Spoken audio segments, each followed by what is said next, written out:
Good afternoon. Today we have to have another understanding of a perspective from a different viewpoint, and for that uh, we have to have some understanding about the previous perspective that we try to discuss. I think if you can recall, earlier we have spoken about the Indological perspective, which we try to analyze in terms of interpretation of the ancient text, and it was basically been seen a book view. And then we also try to speak about the functional perspective, where of course we try to see that it was seen as a view from the book, and meaning thereby that is not the book, rather it is basically a field view, and we try to see that this field view was an understanding of the grass reality. But I think these perspectives have to be seen in terms of the specific limitations, and that is why we try to see that Indian society has to be seen in terms of some other perspective. And keeping that particular frame in mind, today we are to deal with the new perspective, that is the subaltern perspective.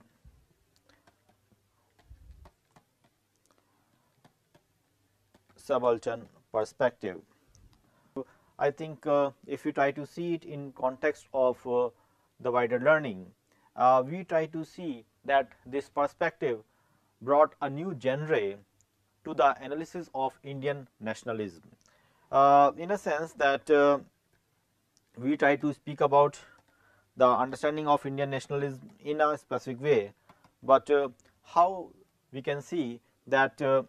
the perspective have its own reflection in a specific categorization, and that we try to see it through the subaltern perspective, that trying to see as a specific genre of understanding the Indian nationalism. And this particular discussion that we are trying to deliver upon is trying to understand at least three broader contexts. That is, first thing which we have to know and understand is the meaning of subaltern, and then how the discourse of subaltern has taken place through time, speaking about the pathways or the trajectory of the subaltern, and finally we will try to speak about the contribution of the significant scholars who has written and documented the understanding of subaltern perspective. And in that category we have at least the understanding of Ranjit Guha, and also we have the wider understanding of another important subaltern theorist, that is David Hardiman. So, I think we will try to understand these two people, and beyond that we also will try to understand the contribution of other people who try to understand the subaltern perspective in their own way. Now, as we shared earlier that we have to have a subaltern perspective in order to have an understanding of the Indian nationalism from a specific genre. Now, this school of thought adopted the history from below. I think that of course is the crux of the understanding of subaltern perspective, that is the history from below, because the earlier perspective that we try to speak about, either it is a field view or we try to see the Indological perspective, somewhere the question that has been raised is that who is writing it, and the answer sometimes appears to be that it is basically been written by or documented by the upper caste maybe, or it has been done by the elite in that sense as such. So, now we have to see that understanding the society from the top cannot give us or depict the real picture about the Indian society. And another thing of course is they are not the representative units of the Indian society. So, how we can understand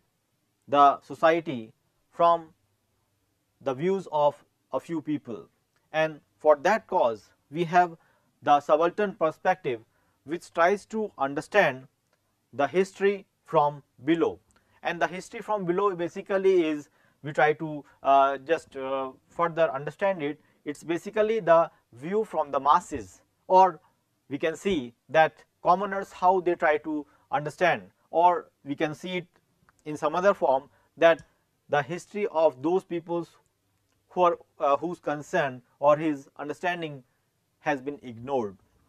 So, we can see that it was basically having some starting linkage, or we can see that this history from below are to be seen in terms of the European Marxist scholars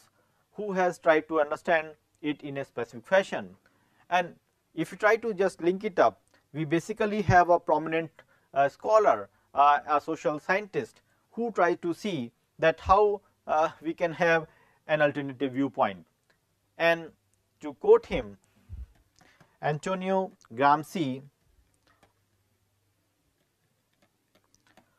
who was trying to speak about the famous notion of the hegemony in that sense as such, and who has used the term subaltern for the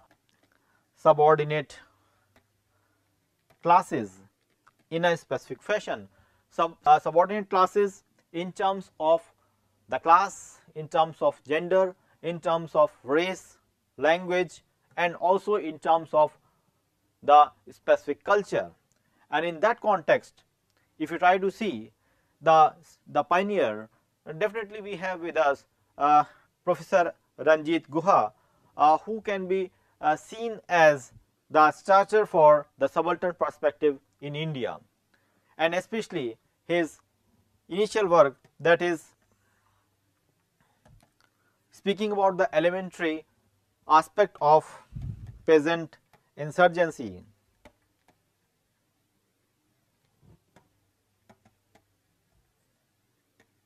Elementary aspect of peasant insurgency in colonial India was a work which tries to speak about a different way of looking to the Indian society, and it highlighted the autonomous domain of peasant struggle in India. So, this autonomous domain is something which has to be seen independent of the elite. As I said earlier also, that can we think about the writing of history without elite, and where this subaltern tries to see that we can have an understanding about the history independent of the elite. According to Guha, elitist historiographies were unable to put the so called peasants into a specific conditions, and they could not document their insurgency in the correct perspective, because they try to understand the history in a specific fashion which does not put the peasant as the important character. And we have to go beyond these limitations which have been cited in the history of India, and we have to have that can this elitist history which has been documented earlier, and can we just replace it with the subaltern perspective where the so called colonial history has to be documented from the viewpoint of the peasantry as such. So, we can say that this subaltern debate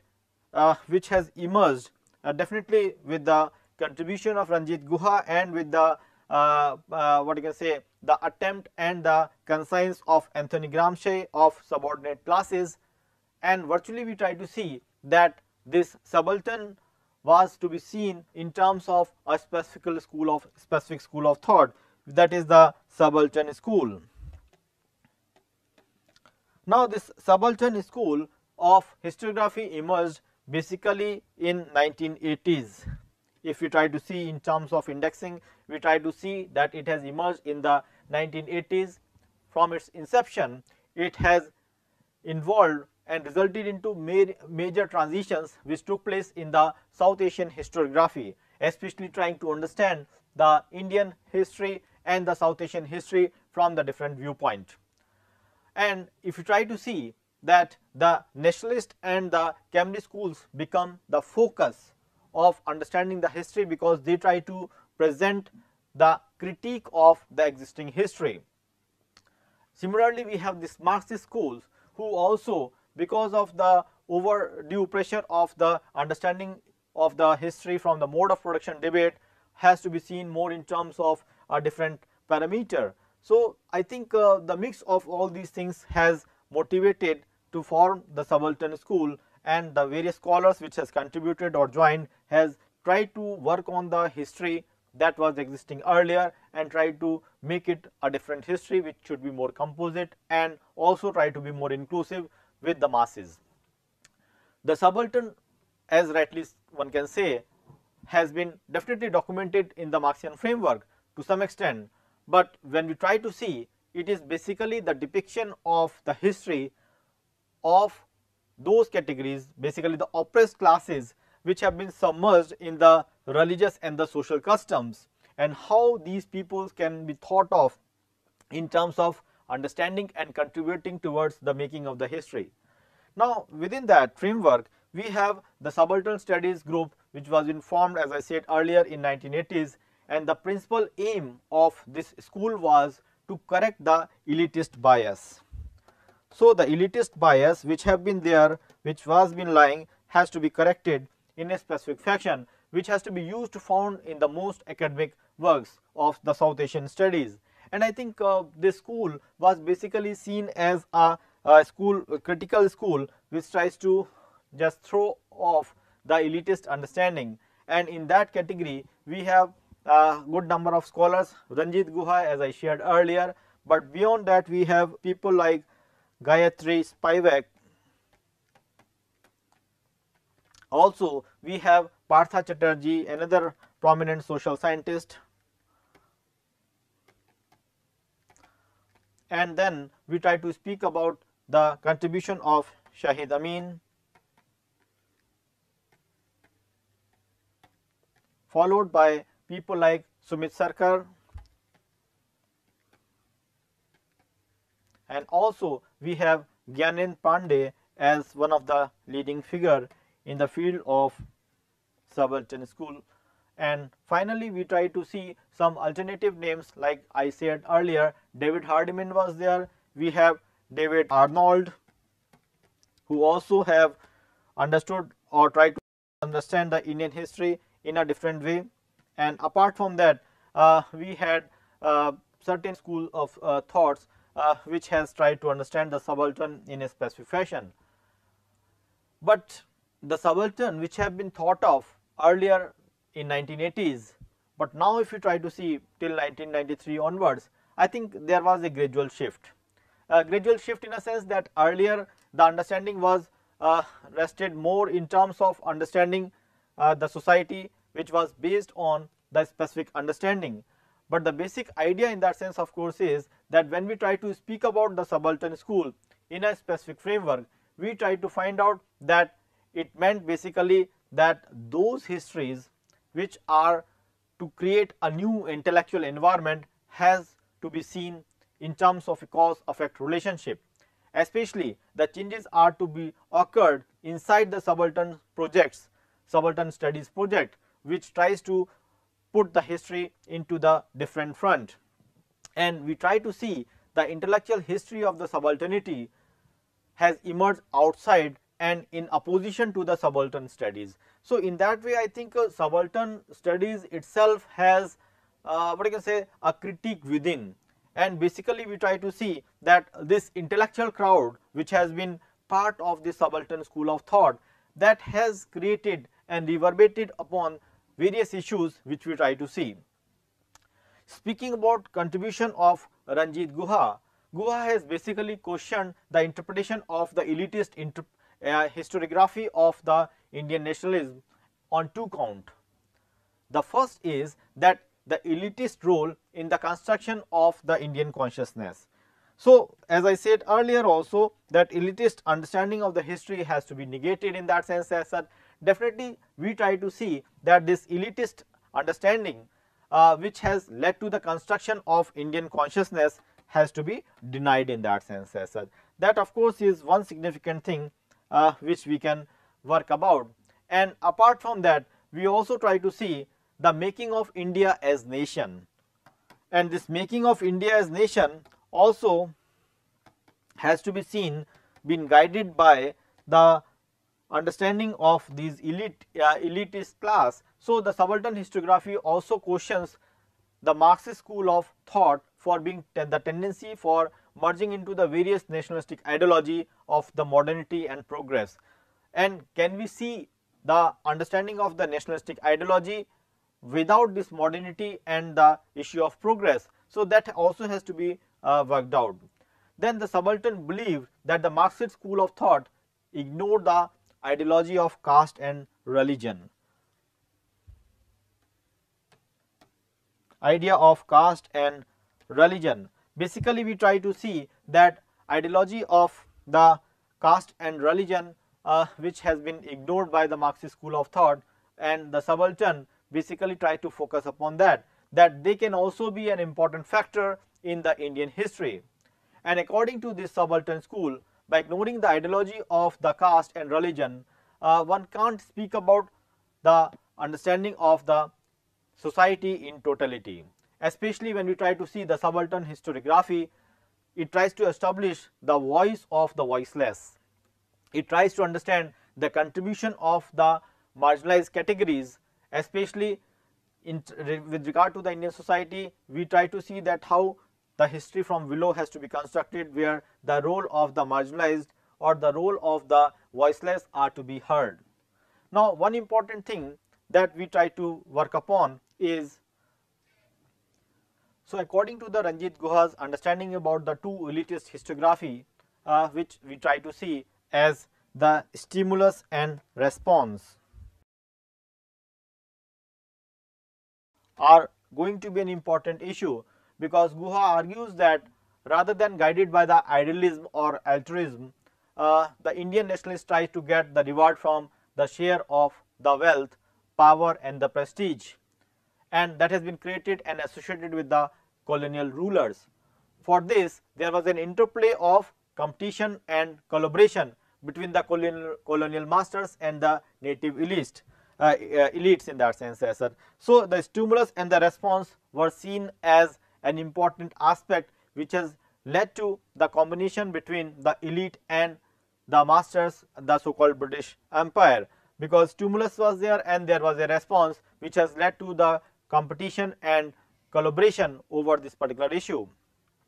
And Guha has basically tried to focus upon the fact that the Indian nationalism was guided by the idealism of the Indian elite, because they were the people who had a knowledge about the Indian societies, and what they write or what they put was basically that Indian elite led to the people from subjugation to freedom. And in other words, one can say that when we try to speak about the history in terms of bourgeois, we had the two categories of bourgeois. One of course is the colonial bourgeois,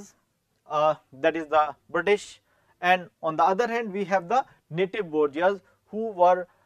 behaving on behalf of the British Empire. So we have the two categories of bourgeois, and the Indian history was been restricted to the understanding from that bourgeois viewpoint. But what about the commoners? What about the people of their own?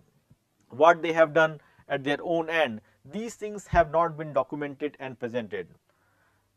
If you try to see the understanding of subaltern from the Oxford Dictionary meaning, we try to see that it has an element of subordination which is expressed in terms of the specific caste, class, gender or certain other things. And we try to see that the populist discourse primarily refers to the people or masses, which has been talked about by Leclerc, and the significance of the ideologies need to be viewed merely in terms of the dialectical tension between the people and the classes, where conflicting situations provides the specific meaning.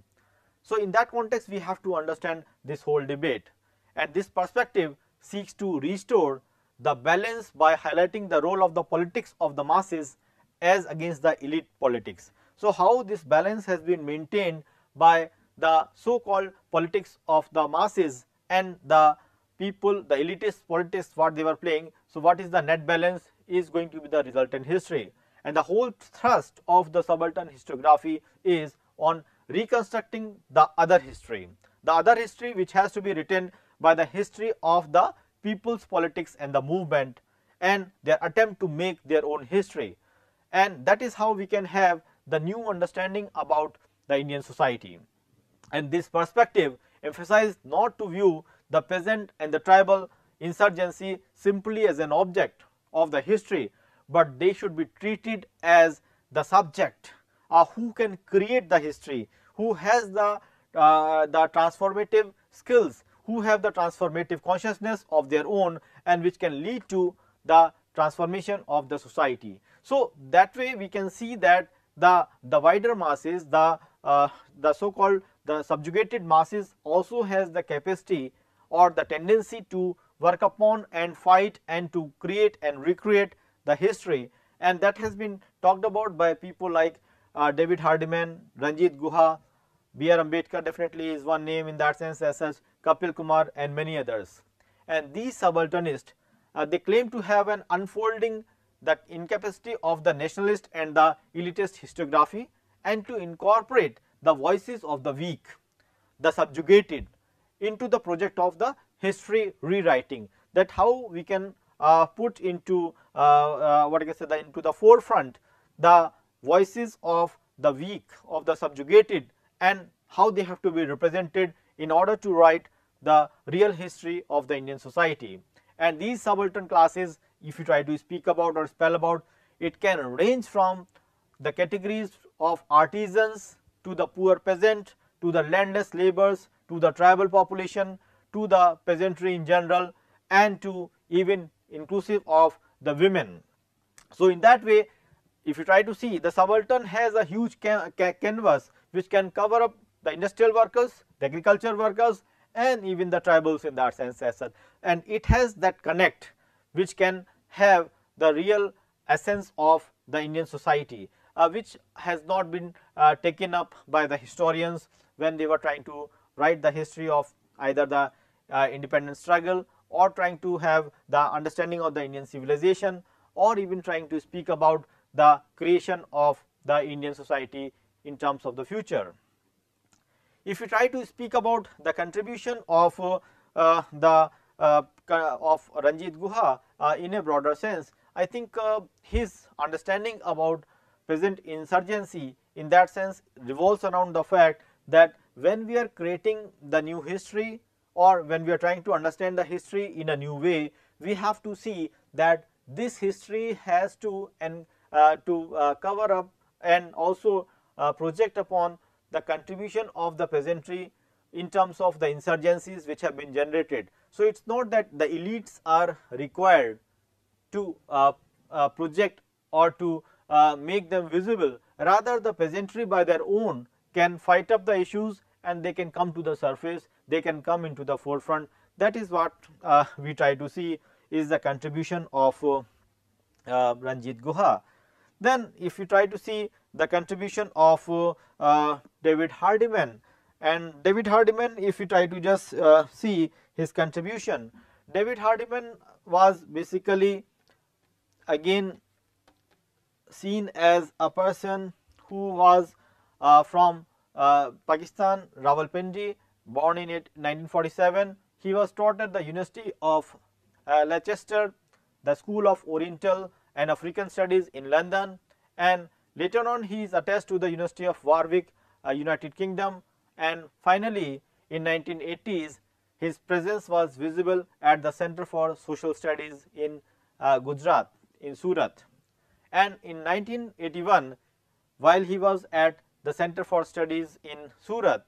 he had worked upon, and also when he was in the visiting fellow in the Center for Studies in Social Science, Calcutta, he was trying to have the writings on the subaltern, and basically he was seen as one of the founding members of the subaltern studies group. In fact, some of his articles which happens to be related to many aspects of the Indian society, especially the tribals, is going to be significant. If we just try to see some of his important contributions, we try to see that the Quit India movement in Gujarat has been talked about by him. Quit India movement in Gujarat. So, I think the regional essence, that was in 1980s, that was one important work. Then we try to see peasant nationalist of Gujarat, that was basically part of this Kheda district study, that was in 1917 to 1934, which came in 1981. So, that was another crucial work that we try to see. Then another celebrated work, of course, is the coming of Devi, that is basically the Adivasi assertion in Western India.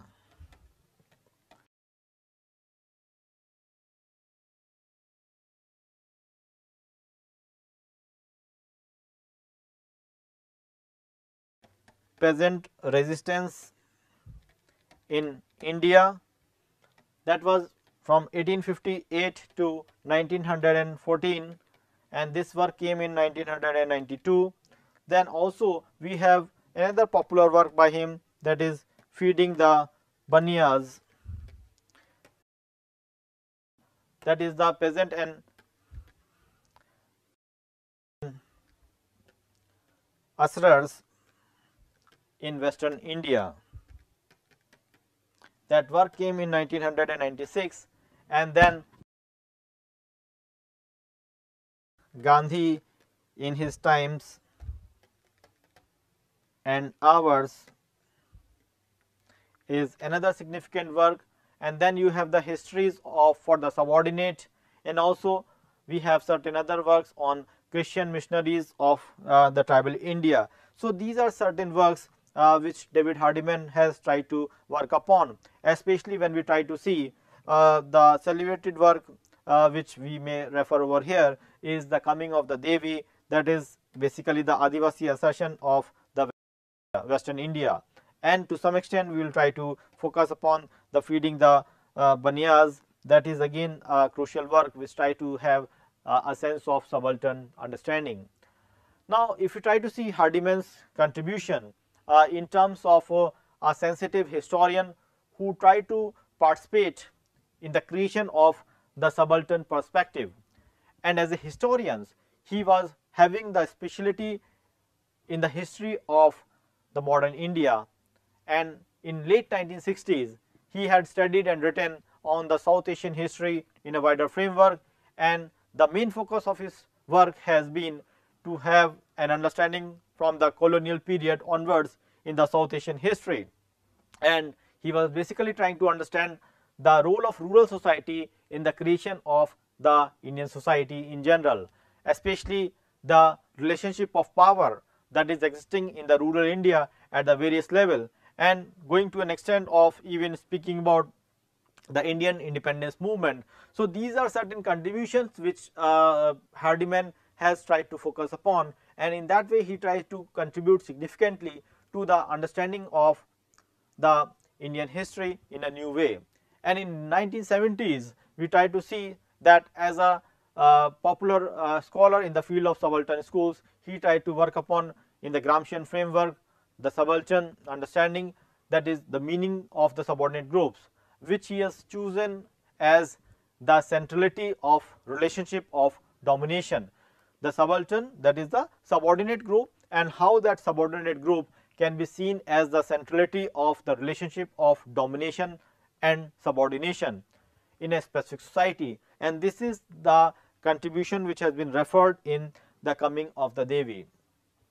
Now, if you try to see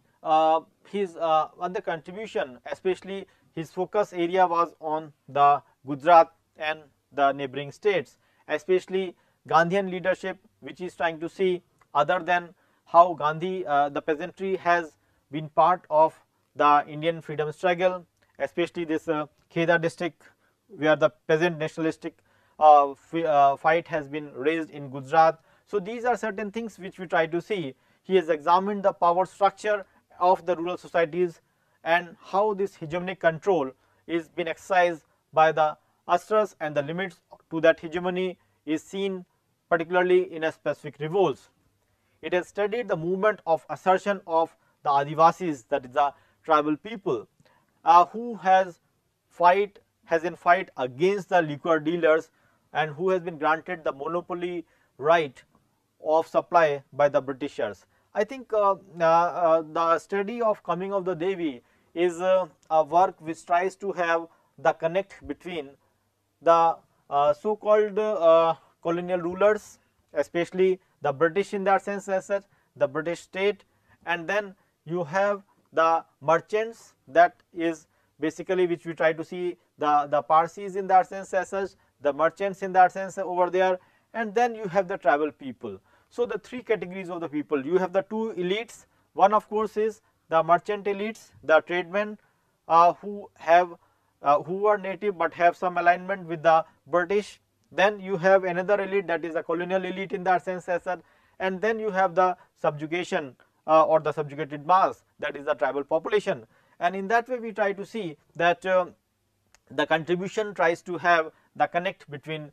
these aspects. Especially he also tried to see that Gandhi and his legacy, how it has to be seen in a different way, especially Gandhi, who is trying to have certain engagement with the issues with regard to the assessment of the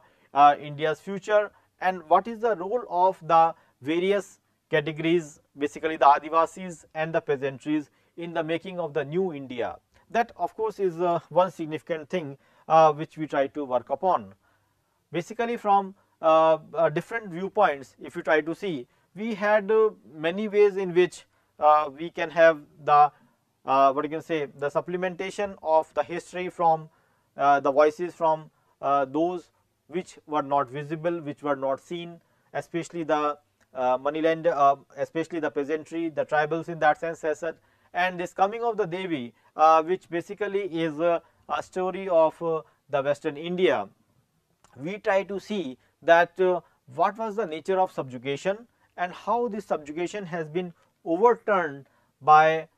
the tribals, and there he did not try to focus upon the role of any elite in that sense as such. So, they can also stand by themselves, they can also assert by themselves without the support of elitists, and that of course is how we try to see the subaltern perspective. Now, we try to see that these issues which are pertaining to the understanding of the Indian society, especially this Devi movement which he tries to work upon, it is to be seen as a movement from a subaltern perspective, because this Devi movement, that is coming of the Devi, is to be seen as a specific movement which has been generated by the tribals, the Adivasis, in a specific framework. It was basically in South Gujarat, you have the western Maharashtra region. He observed that the mass movement is in South Gujarat in the 20th century, and the native masses have termed it as the Devi movement. It was peaceful movement which was been led by the tribals themselves. They have spread it in the different regions across, and also it involves the collectivity, the number of people, basically the tribal population in that sense as such, which has worked for the social reforms, and that has been done by themselves. And this movement which has been floated and has been supported and was been well taken by the so called Adivasis, is documented by him in full length in terms of an ethnographic understanding, historical analysis in that sense as such. And this movement was basically seen as, can we think about the movement among the tribals minus Gandhi or the national leadership, and this work basically has certain reflections on that particular aspect, where the fight of the tribals is against the Britishers or against the merchants over there without the support of the nationalistic leaders. And Hardiman noticed that the observers of the tribal life has completely denied the tribals taking any initiatives. So, the tribals, can they have their own initiatives or entrepreneurship, has been completely negated by the many observers, social scientists in that sense as such, and he tries to uncover the story of the history where the tribals by themselves are coming forward and they try to hegemonize over the situation in which at some period of time they were being seen as the subordinated masses. And the genesis of this resistance basically started with the fact that basically you have the rural masses, the rural elites and the Bhajan Mandal groups in the village, and Adivasis, since they have a strong what you can say affection or also emotional attachment with the liquor, because it was been seen as a pious drink during the cultural activities and the rituals. So, for Adivasis it was basically seen as something which is just like an amrit, and they try to have a full dependency upon this liquor. But the coming of the Devi by Hardiman in that sense is seen as that how the Sahukars, that is the money lenders, they try to have some capture over this particular liquor, because the licensing was been done by Britishers and they try to put the Sahukars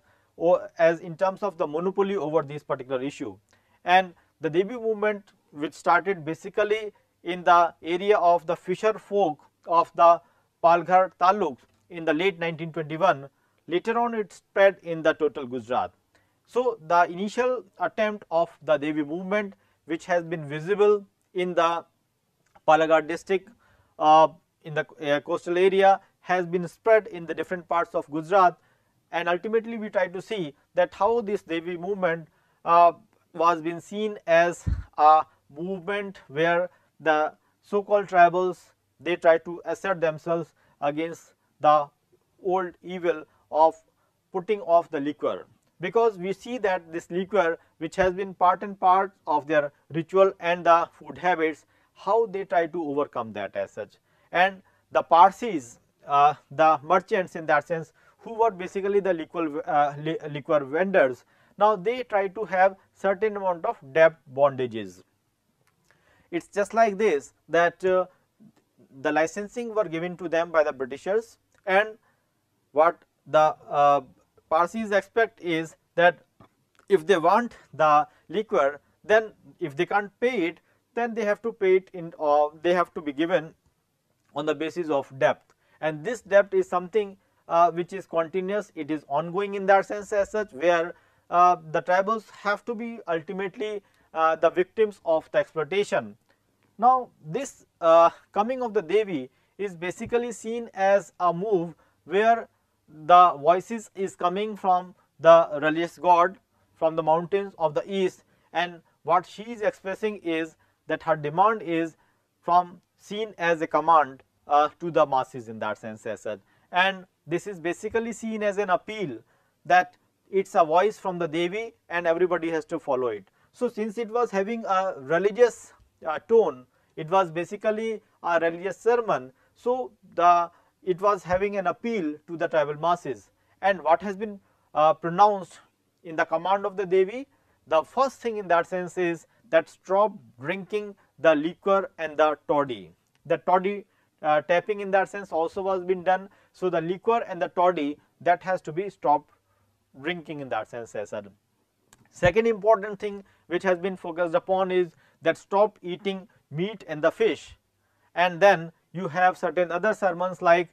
live a clean and a simple life, then men should take bath twice a day, and then women should take bath thrice a day. So, these are certain sermons which have been there, and finally, that is something which is interesting, that have nothing to do with the Parsis, that is it try to speaks about the disjunction from the Parsi community, who were basically the liquor controller and the managers in that sense as such. So, they have to be away from the Parsis. So, these are certain things which have been pointed out or was been seen as a command of the Devi, and when they try to have these issues, it was just like that there was a specific common dinner, that is the Bhandara, and the collective and the Devi words are been sermoned, they are been phrased out in that sense as such, and that led to certain amount of consciousness among the Adivasis, and this was basically a religious agenda. So, it has been taken very heartedly and also with full acceptance by the tribals, and virtually they try to follow up these practices which made them away from the liquor. And once that they have been away from the liquor, the important thing that comes out of course is that their umbilical cord with the Parsis has been broken down, and once that is out, they are also free from the debt. Basically the debt which has been the part of what I can say their dependency with the Sahukars, the Parsis in that sense, for the liquor consumption, toddy tapping. So these things have been completely stopped, and once that is stopped, so the hegemony of the Sahukars and the Parsis, that has been stopped. And once that happened, then ultimately what is interesting in that sense of course is that the so called ritual practices which have been promoted by Devi movement through the sermons, that also have been started practicing, that keep away from the specific readers in that sense as such. Please try to be away from the bad habits in that sense as such. And also we have to have in this particular region that this effect of the Devi movement was to be seen in such a fashion that the sermons, why they were so appealing, because some animal, basically the goats, they were being taken as the sign of the representation of certain disease, and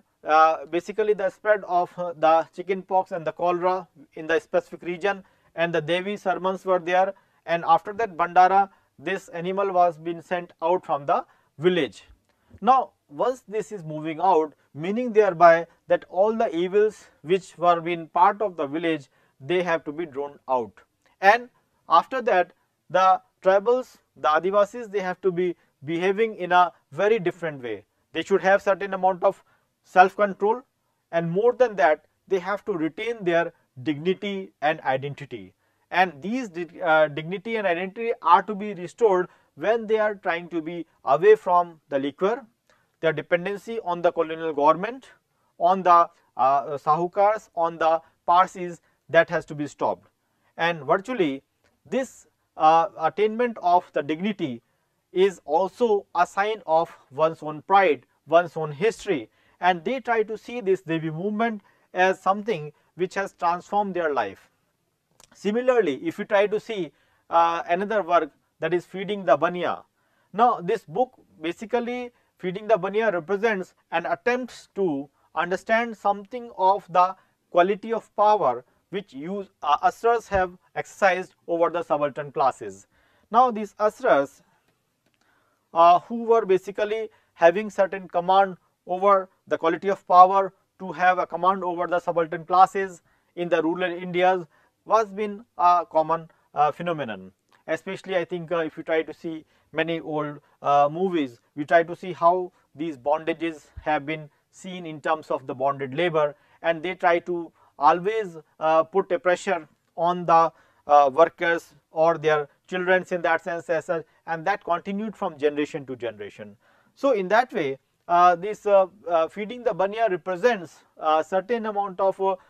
power which was being practiced by the usurers over the subaltern classes, and we try to see that the colonial rule directly or indirectly support these particular issues, where we try to see that the Banya merchants seem to have an ability to bounce back or redefine the relationships in a different way. Basically they have a common interest of exploitation, and somewhere they try to match with the so called Britishers. So Hardiman, he attempts to see how the domain of power was forged, and how over the centuries the usurers managed to adapt their practices so effectively within succeeding state formation, and how the classes whom they exploited related to them and also resisted them. So this is basically what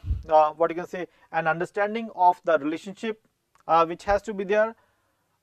Like if you try to see that Banyas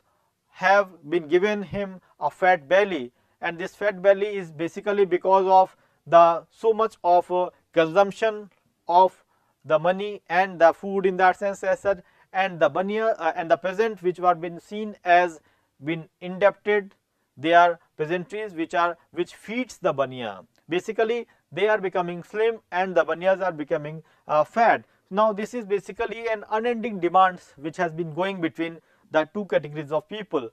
that agrarian produce, the hustlers, they are basically been trying to exploit or encash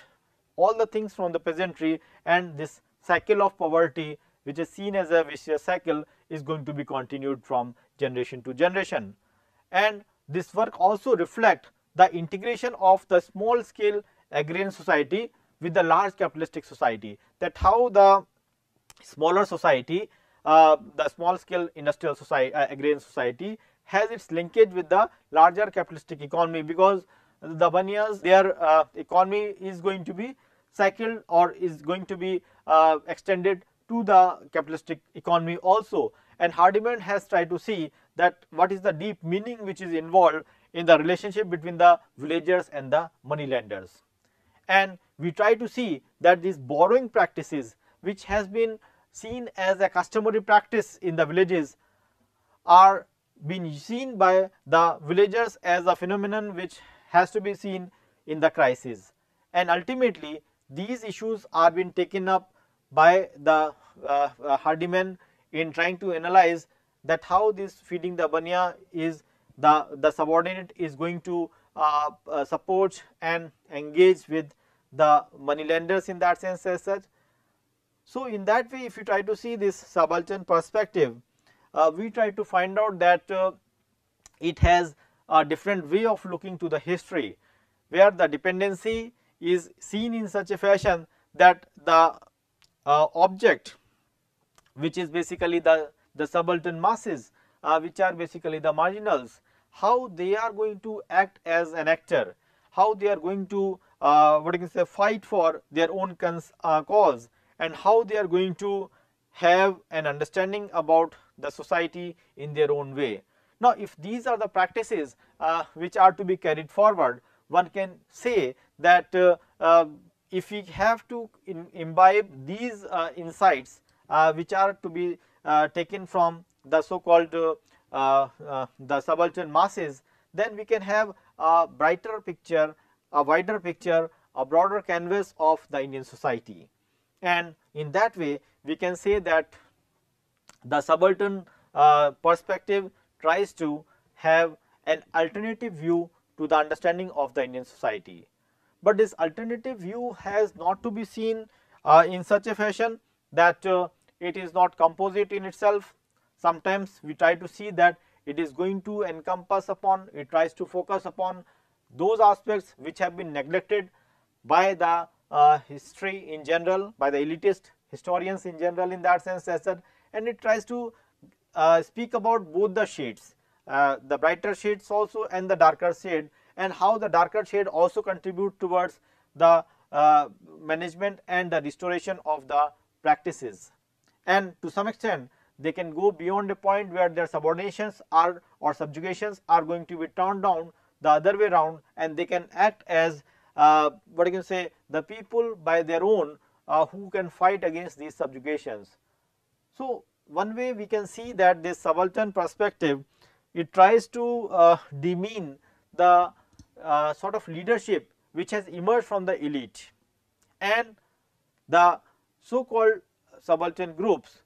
they can have their own voices by themselves in that sense. It is basically an effort by themselves, their own engagement with themselves, and which make them free from the bondages. And this is how we try to see that these works are going to be crucial when we try to understand the Indian society.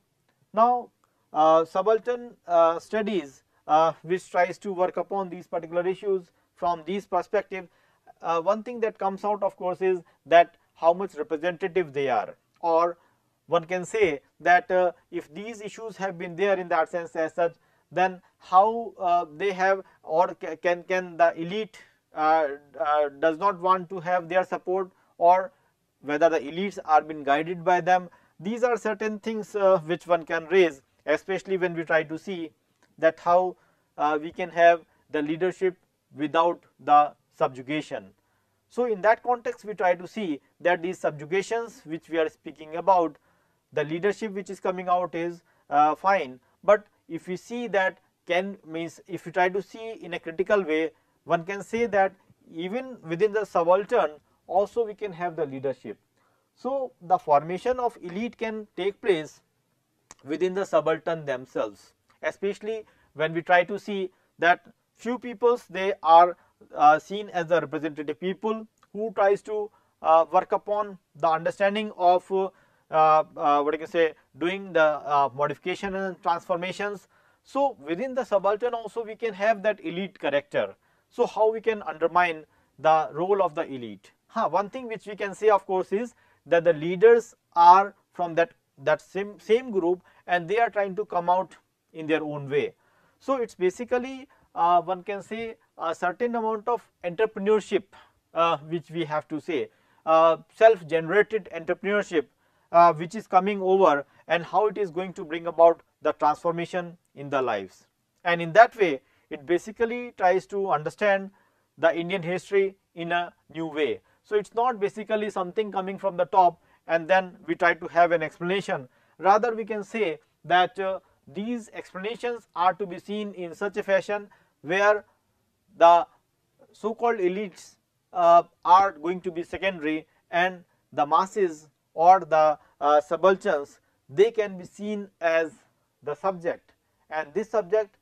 have the consciousness, they have the capacity for transformation, they can be seen as an agency of transformation as such, and they can overrule the subordination by their own. So, ultimately we try to see that these different shades of subaltern perspective which has been visible ultimately may lead to a certain amount of corrections in the history, in the existing histories, and it can also lead to certain amount of transformations. Now, with regard to the important works that we have to see, especially I think we try to see that the significant contributions that have been there. One of course is by Vinay Bahal, that is relevance and irrelevance of the subaltern studies, that is basically in this David Litton's contribution of reading subaltern studies. Then also we have the contribution by Leela Gandhi, that is the post colonial theory, and it is a critical introduction. That is another significant work which one can read out. I think Ranjit Guha's initial volume, the first volume, and then you have around 13 volumes in that sense which have been there as part of the subaltern studies, writing on the South Asian history, and it is through this Oxford University Press. So, one can go through all these things as such, so that we can have a wider and a deeper understanding about the subaltern perspective. So, with these words I wanted to say that you can have further readings and analysis of the subalterns from a different viewpoints, and it can basically lead to a wider understanding about the Indian society. The only point of course is that we have to see that if we are speaking about the subaltern, then we can have multiple players within that, either it is the laborers or we have the agricultural what you can say artisans, we also have the women. Now, within women also we can have the Dalits, we can have certain other categories in that sense as that. So, to what extent we have to speak about the subaltern, how to what extent we can go in terms of the depth, like within women we can have the subaltern, within the lower caste we can have the subaltern within that categories. So, how we can make out the distinction between the genuine subaltern and the representative subaltern, that of course has to be seen in a wider context. So, with these issues I think try to read out these works as such, and that will help you in understanding the Indian history in a new way. And sociologically speaking, I think why this view from below is going to be important, because as we always know that if you see something from the top, it can have a different depiction, but if you try to see it from below, I think it may appear to be different in that sense as such. So, I think in that way we can say that if we have the multiple way of looking to the Indian scenario, to the various social phenomenon from 2 or more angles, I think we can have the different understanding about the phenomenon in a new way. So, with these kind words I think we can have further discussions whenever required in that sense as such, and with that we end it over here. Thank you.